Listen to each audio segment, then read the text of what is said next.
कृष्णमणी कंठामध्ये कृष्णमणी धरल्यामुळे मी स्वतः कळालो. कुणामुळे कळालो? त्या कृष्णामुळे. मग तो कृष्ण कुठे राहतो? द्वारकेला राहतो का? ज्ञानदेव म्हणे व्यासांच्या खुणा आणि द्वारकेचा राणा कुठला पांडव? पंचमहाभूताचे हे पांडव बरं का. या पंचमहाभूताच्या पांडवामध्ये तो कृष्ण आहे. तैसार देहामध्ये असता राम, सर्व सुखाचा राम, ती भ्रांतीशी कामो विषयावरील. तुमच्या हृदयामध्ये तो बसलेला आहे. द्रौपदीला 5 पती असून कोणी मदत केली? 5 पती बलाढ्य असताना सुद्धा खाली माना घालून बसले होते आणि तिथे कृष्ण भगवंताचा दावा केला तिने. केला की नाही? मग त्यावेळेला दावा केला म्हणजे द्वारकेला ते होते आणि हे अयोध्येमध्ये होते. यायला किती वेळ लागला असता? पण किती वेळात आले ते? किती वेळात आले? हाक मारली की ते हजर झाले. याचा अर्थ कुठे राहत होते ते? ते तुमच्या हृदयातच आहेत, लक्षात ठेवा. देवाला हाक मारायला लांब जावं लागत नाही. देवाचं घर तुमचं हृदय आहे. सर्वांच्या हृदय दिशी मी अमुक आहे अशी जी बुद्धी स्फुरे अहर्निशी ती वस्तू गावी मी. अरे ती वस्तू मी आहे. तुमच्या हृदयात मी राहतो. नवे नवे बाजात तुम्ही राहता. सर्व गती राम देहा देहिये, सर्व गती राम देहा देहिये, सर्व गती राम देहा देहिये, सर्व गती राम देहा देहिये. सूर्य प्रकाश रश्मी,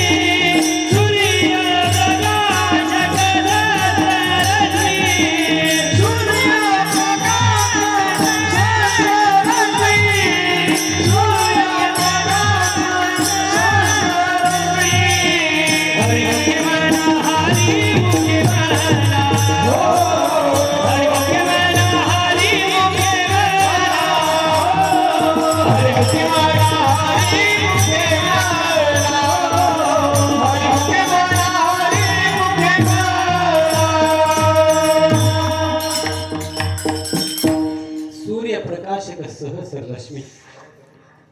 हजारो किरण आहेत पण सूर्य मात्र एक आहे. तसं एकच आत्मा आहे. एकच आत्मा आहे. आणि त्या आत्म्यामध्ये आपण देह रूपाने आलो आहे. एकच पाणी आहे पण त्याच्यात बुडबुडे तयार झालेत. कशापासून? पाण्यापासून. पाण्यापासून बुडबुडे तयार झाले आणि फुटल्यानंतर कुठं गेले? पाण्यामध्येच गेले. बुडबुडे हा नवीन प्रकार तुम्हाला बघायसाठी दिसला, नाव ठेवासाठी दिसला, तर तो वेगळा आहे का? बुडबुडा आणि पाणी वेगळं आहे का? वेगळं नाही ना, तो एकच आहे. मग जीव हा देहाने धारण केलाय म्हणून तुम्ही याला जीव म्हणता, पण तो जीवच शिव आहे. तो जीवच शिव आहे. आणि ही कल्पना बाद करण्यासाठी काल आहे. ही कल्पना बाद झाली पाहिजे. मी शिव आहे पण कल्पना बाद झाली पाहिजे का नाही? नुसतं म्हणून चालतं का? मग त्याकरता तुमच्या घरी असणाऱ्या दुधामध्येच तूप आहे पण क्रिया केली की नाही? तुमच्याकडे शेंगदाणे येतात त्याच्यात तेल आहे. निघालं का कधी? घरातल्या घरात तेल काढलं का? दुधाचा नुसता ग्लासात ह्या ग्लासात असं करून तूप निघालं का? दुधात तूप आहे की नाही? तिळात तेल आहे की नाही? शेंगदाण्यात तेल आहे की नाही? आहे, पण क्रिया केल्याशिवाय कळालं का? मंथोनी नवनीता भज घे अनंता. मंथोनी नवनीता भज घे अनंता. मंथोनी नवनीता भज घे अनंता. मंथोनी नवनीता भज घे अनंता. वाया व्यर्थ करता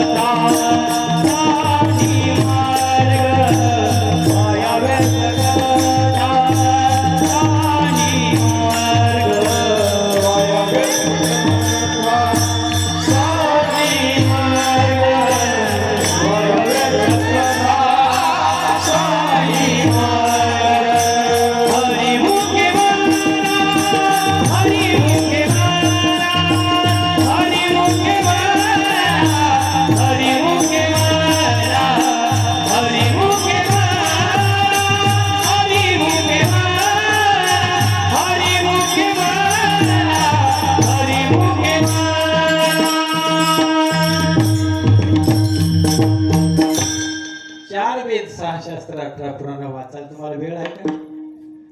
ज्ञानेश्वरी वाचायला वेळ नाही, हरिपाठ म्हणायला वेळ नाही, 1 तास चिंतनाला बसायला वेळ नाही. हा प्रपंचच एवढा दुःखमय आहे, कष्टमय आहे. तर हे वेद शास्त्र आणि पुराण वाचायची कधी? काही गरज नाही आहे. माऊली म्हणतात काही गरज नाही. तुम्हाला 4 वेद, 6 शास्त्र, 18 पुराण एकत्र करून काय करून दिले? तुम्हाला नवनीत दिले. मग हे नवनीत तुम्हाला कळायला पाहिजे. आणि ते नवनीत बस कसं ओळखायचं? नवनीत अंगाला लावून खाऊन इथे लावायचं फक्त. हा छान आहे बरं का. आला का वाचतो? मला तरी आला. हा, ते नवनीत इथे लावायचं, वाद घ्यायचंय. तुम्ही म्हटलं द्या 1 किलो द्या, 2100 रुपये किलो आहे, असू द्या. प्युअर दूध, प्युअर तूप आहे. तसं काही करायची गरज नाही. माऊलीने ते मंथून काढलेलं आहे. अहो तुम्हाला रस, गुळाचा रस काढून ग्लासात ओतून दिलेला आहे आणि तुम्ही तो रस प्यायचा सोडला आणि ऊस धावताय. काय ऊसामध्ये? ऊसामध्ये काय?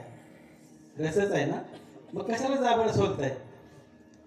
ऊस खाऊन खाऊन जाबड सोडली, पुन्हा जेवण करता येणार, तिखट खाता येणार. रस काढून दिला नाही का? माऊलीने तुम्हाला तो रस आयता काढून दिलाय. हरिपाठ तुम्हाला एवढा सोपा वाटतो का?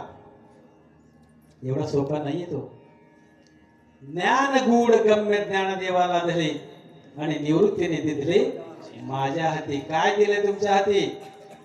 निवृत्ती नात्याने माऊलीला काय दिले? कधी विचार केला काय गोष्टीचा? जप करताना साधा तुम्ही जप माळ घेऊन करता की नाही? कोण कोण करते माळ? जप माळ घेऊन जप कोणीच नाही करत तुमच्या गावात? करते ना? माळ घेऊन जप करते की नाही? मग माऊलीने सांगितलंय का तसं जप करायला? माऊली म्हणतात ज्ञानदेवा मौन जपमाळ धरी धरवणी श्रीहरी जपे सदा. आपण सांगतात ऐकत नाही ना. हरिपाठी गेले निवांतचे ठेले आणि भ्रमर गुंतले सुमन कळके. त्या सुमनामध्ये, त्या फुलामध्ये तो भ्रमर मकरंद सेवन करण्याकरता एवढा लुब्ध होतो की ते फुलांच्या पाकळ्या मिटतात आणि आतमध्ये गुदमरून मरतो तो. पण त्याला ते फुलाचं एवढी नाजूक पाकळी फोडून बाहेर देता येत नाही का? मकरंद सेवन करण्याकरता. असं आपण चिंतन केलंय का कधी? डोळे झाकून रामकृष्ण हरी जप करणाराने डोळे झाकून असं कधी चिंतन केलंय का? मंत्र म्हणणाराने असं डोळे झाकून कधी मंत्र म्हटलंय का? बाह्य जगताला बघायचं नाही, अंतरंगात जायचंय. अंतरंगात गेल्यानंतर खरा अनुभव येतो, बाहेर नाही. बाहेरचं जग तुम्ही काय पाहता? अंतरंगात पहा. या पिंडामध्ये पहा, तो इथे आहे. नंतर तुम्हाला कळतो की पिंडामध्ये तो नाही, मीच त्याच्यामध्ये आहे. कोणामध्ये आहे? या ब्रह्मांड रूपी एका कृष्णमण्यामध्ये, एकाच कृष्णमण्यामध्ये अख्खं ब्रह्मांड आहे. एकच नाही, अनेक ब्रह्मांड आहेत त्याच्यामध्ये. आणि तो हालत नाही, जात नाही, कुठे येत नाही, जात नाही, जन्मच नाही त्याचा. तर त्या ब्रह्मांडाचा त्या कृष्णमणीचा जन्म नाही, त्याला आईबाप नाहीत, व्यवहाराकरता पटण्याकरता दिला असेल तुम्हाला. कापुरामध्ये अग्नी आहे, कधी कळाला तुम्हाला? पेटवल्यावर कळाला. मग कापूर संपला, कुठे गेला अग्नी? तो अग्नी कुठे गेला? माचीसच्या काळीच्या गुलालामध्ये अग्नी आहे, कधी कळाला? घर्षण केल्यावर कळाला ना. आणि असा किती वेळा धरला तर अग्नी येईल काय? प्रगट होईल काय? मग तसंच तू तुमच्यामध्ये आहे नाही, त्याच्यामध्ये आपण आहोत. आता हा मंडप तुमच्यामध्ये आहे का? आपण मंडपात आहोत. आपल्यात मंडप आहे का? मंडपात आपण आहोत. मंडपात आपण आहोत, आपल्यात मंडप नाही की नाही. मग तसं ब्रह्मांडामध्ये आपण आहोत. लक्षात घ्या, समुद्राच्या पाण्यामध्ये अनेक जलचर आहेत, त्यांचं कार्य संपल्यानंतर त्या जलचराला काटावर फेकलं जातं. पाणी आहे तसंच आहे, त्यात काय फरक पडत नाही. तसं ब्रह्मांड आहे तसंच आहे. गगनाहुनी वाढ नाम आहे बरं का. ते जे नाम आहे हे गगनापेक्षा मोठं आहे. अशा त्या नामामध्ये आपण आहोत. आणि ते आहोत म्हणजे आपण तेच आहोत, पण जीवाला प्राप्त झाल्यामुळे तुम्हाला असं वाटायला लागलं की मी जीव आहे. पण ज्ञानेश्वर महाराज काय म्हणतात? हे विश्वची माझे घर, अशी मती जयाची स्थिर, किंबहुना चराचर आपणची झाला. आपण कुठे आहोत? चरामध्ये आहोत, अचरामध्ये आहोत. कोण? आपण स्वतः. माऊलीने जे ओळखलं तेच तुम्हाला सांगतात. अरे तुम्ही सर्व चराचरामध्ये आहात. म्हणजे कोण आहात?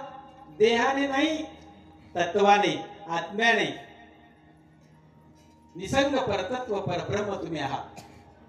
तुम्हाला काही बाधा नाही. कुणाला? तुम्हाला म्हणजे देहाला नाही म्हणत मी, देहाला म्हणत नाही, तुमच्यामध्ये जो आहे त्याला.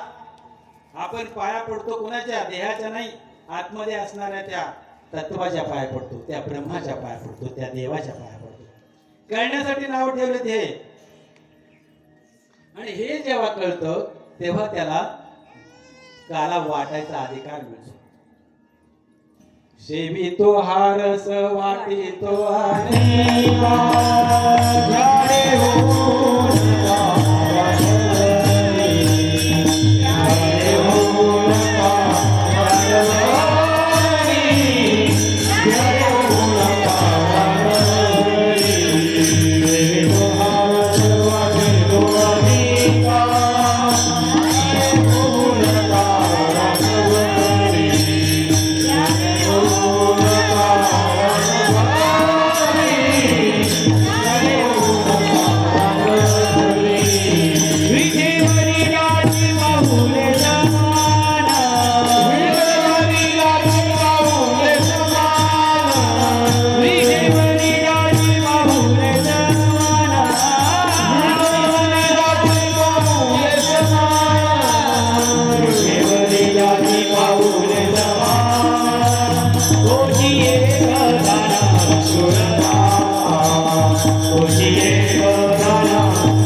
वाटितो आणि का.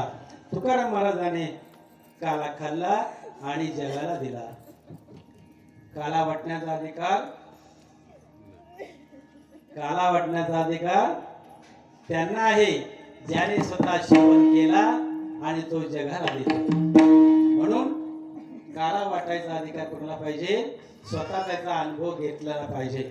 अनुभव घेतल्याशिवाय कसं सांगाल तुम्ही? सांगा बरं. अनुभव घेतल्याशिवाय तुम्हाला कसं सांगता येईल? मी एवढा 6 फुटाचा उंच उभा राहिलोय, माझ्याकडे बघा ना. अहो अहो ताई, अहो ताई माझ्याकडे बघा. पांढरे शुभ्र कपडे घातले, फेटा घातलाय, माझ्याकडे बघा ना. त्यांच्याकडे काय बघायचंय? ते बघा ना, त्या काल्यामुळे तसं होतंय. तो काला त्याने सेवन केला, त्यांना तो अनुभव आला, मग ते सांगतील ना. त्यांची जे काय कोणी भांडलंय का? शिवे दिलाय का कोणी त्यांना? का कोणी वाईट बोललंय का? का रडतात त्या? का रडतात? देवाचे भरतावारे, देवाचे भरतावारे, देवाचे भरतावारे, देवाचे भरतावारे,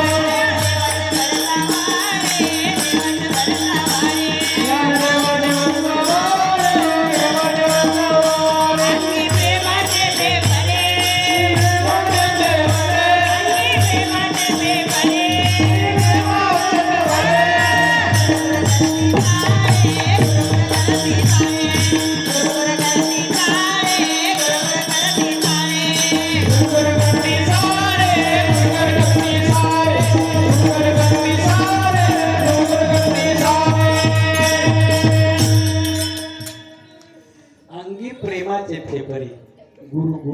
ऐकती वेळे सारे पहा तुके भुंकविले. बरं का, तुम्ही आम्ही नाही, पहा तुके भुंकविले. तुकाराम महाराजांनी सांगितलंय हे तुमचं आमचं ज्ञान नाहीये, हे अभंग आहेत. या अभंगाप्रमाणे हा अनुभव आहे आणि हा अनुभव तुम्हाला इथेच पाहायला मिळेल, दुसरीकडे कुठे नाही पाहायला मिळेल. आता का नाही त्यांनी सांगितलं, का तुम्हाला अनुभव आणून दिला नाही, ते त्यांची त्यांनाच माहिती. पण इथे तुम्हाला हा अनुभव आहे, एकालाच नाही. तुम्ही सांगा, इथे मनपात बसलेल्या लोकांना हिरव्या करकरीत मिरच्या चावायला दिल्यास प्रत्येकाला एक एक. पुन्हा पुन्हा तिखट लागतील. हा, सर्वांना मिरच्या दिल्या खायला, तिखट कोणाकोणाला लागतील?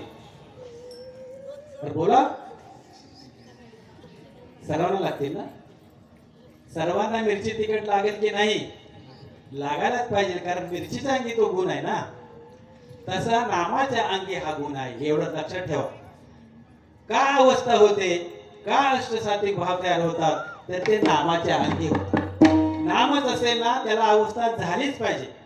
आणि नाम जर नसेल तर अवस्था होणार नाही. म्हणून तुम्हाला सांगितलं, चिंच दाखवली तुम्हाला मस्तपैकी, चिंच पाण्याला आलेली, आणि असे नुसतीच मी असे तोंडात घालते. चिंच, पाणी सुटलं की नाही तोंडाला? सुटलं ना. चिंच दाखवली नसती, अजून खाल्ली नाही, त्या चिंचेच्या अंगी पाणी सुटलं की नाही, मग ते अष्टसात्विक भाव तयार होतात. ते नामाच्यामुळे होतात. नाम असेल तर अवस्था व्हायलाच पाहिजे, मग ते नामच नाही, तो मंत्र असेल. आणि नुसताच मंत्र दिला असेल तर मनुष्य ऐसा निध साधेल तो साधा सिद्ध करून या प्रबोध संत पार उतरले. नंतरची स्टेप आहे ती, नंतरची स्टेप आहे, प्रमोशन आहे त्याच्यात एक. तो ब्रेक आहे, तो स्पीड ब्रेकर आहे, तो फास्ट पळते गाडी, स्पीड ब्रेकर. आता कुठपर्यंत होती अशी अवस्था? कुठपर्यंत होती? अगरबत्ती कुठपर्यंत जळते? गुलाल आहे तोपर्यंत जळते, मग नंतर गाडी जळत नाही. तसं तुमच्या शरीरामध्ये काम क्रोधाने भरलेलं शरीर ते रिकाम होत असतं. काम क्रोध हे षडविकार रिकामे होतात आणि त्याचं रूपांतर षड गुणामध्ये होत असतं. म्हणून अवस्था ही होणे गरजेचं आहे. ज्या त्या अवस्था होत नाही तिथं दोष आहे. डॉक्टर म्हणतात त्यांना एवढं दुःख झालंय, त्यांना एवढं दुःख झालंय, तुम्ही त्यांना काही करा पण रडवा, म्हणतात की नाही डॉक्टर? हा अनुभव ऐकला का कुठे? डॉक्टर सांगतात त्यांना रडवा, काही केलं तर त्याचं मग खात्री नाही, माझ्याकडे माझी जबाबदारी नाही. त्या माणसाचं दुःख त्या बाईला एवढं झालंय की ती जगेल ते सांगता येते, तिला कोमात घ्यावं लागेल. मग काय करायचं? रडवा तिला. म्हणजे रडण्याने काय होतं? अंतःकरण शुद्धी होते तुमची. बरं का, कर्माने अंतःकरण शुद्धी होते, ज्ञानाने तुम्हाला मोक्ष मिळतो आणि योगाने तुम्हाला साधना मिळते. योगाने समाधी लागते योगाने, पण काला प्राप्त करता येत नाही ना, काला तुम्हाला वाटता येत नाही. कारण ती स्थिती प्राप्त व्हायला पाहिजे, ती स्थिती प्राप्त व्हायला पाहिजे. तोषोडी मद द्यावे पसायदान, हे कुणाला सांगितलंय? अगोदर तुम्ही तोषोडी तुम्ही तृप्त व्हा आणि मग आम्हाला द्या. किंबहुना सर्व सुखी पूर्ण होऊन तिन्ही लोकी आणि भजीचो पुरखी अखंडित. काय म्हणतात ते? तुम्हाला नंतर तर कळवळा येतो, तळमळ लागते, यांना सुद्धा आपल्याला सुखी करायचंय. मी सुखी झालो ना, माझ्या पुरतं नाही, मी सुखी झालो ना, यांना सुद्धा सुखी करायचंय, अशी तळमळ लागते. आणि तेव्हाच खरा अनुभव सांगावा. बरं का, नामातून आलेला अनुभव आपण इतरांना सांगायचा नाही. कधी सांगायचा? पूर्ण अनुभव आल्यानंतर, पूर्ण तुम्ही तृप्त झाल्यानंतर मग तुम्ही इतरांना सांगू शकता. तोपर्यंत सांगायचा त्याला अनुभवच नाही ना, काय म्हणून सांगणार त्यांना तुम्ही? म्हणून संतप्त असणारा प्रपंच त्याने संतृप्त व्हायला पाहिजे. संतप्त असणाऱ्या संसारातून संतृप्तीकडे तुम्ही गेला पाहिजे. संसार कसा आहे? हा संतप्त आहे आणि संतृप्तीकडे तुम्हाला गेलं पाहिजे, म्हणजे परमार्थाकडे तुम्हाला गेलं पाहिजे. ही वाटचाल आहे आपली, लक्षात ठेवा.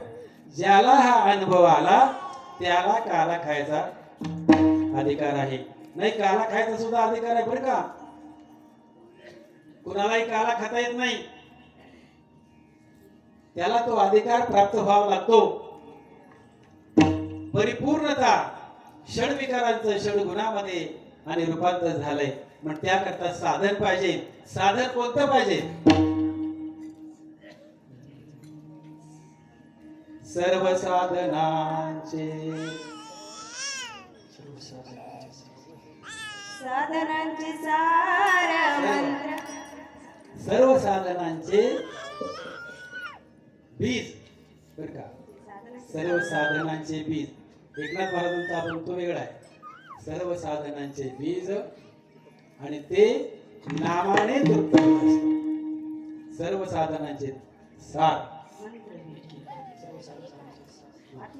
मंत्रबीज एकनाथ महाराज म्हणतात. ते सर्व साधनांचे सार मंत्रबीज हरी आत्मतत्व धनी तोचे तो एकनाथ महाराज म्हणतात. आणि तुकाराम महाराज म्हणतात सर्व साधनांचे सार. काय सांगायचंय मला? मी काय बोलतोय तुमच्या लक्षात येतंय सर्वांच्या? ज्याने हे तृप्त केले, ज्याने हे प्राप्त केलंय त्याने स्वतः परिपूर्ण पोट भरायचंय. आणि पोट भरल्यानंतर मग जगाला वाटायच्या दृष्टिकोनातून तुम्ही प्रयत्न करायचा आहे. म्हणून तुकाराम महाराजांना वाटलं मला ते प्राप्त झाले, मला तो वाटण्याचा अधिकार आहे, संतांना ते वाटण्याचा अधिकार आहे. आणि म्हणून महाराज घेतलेल्या दुसऱ्या चरणामध्ये म्हणतात एकमेका एकमेका, नाना वाटू एकमेका.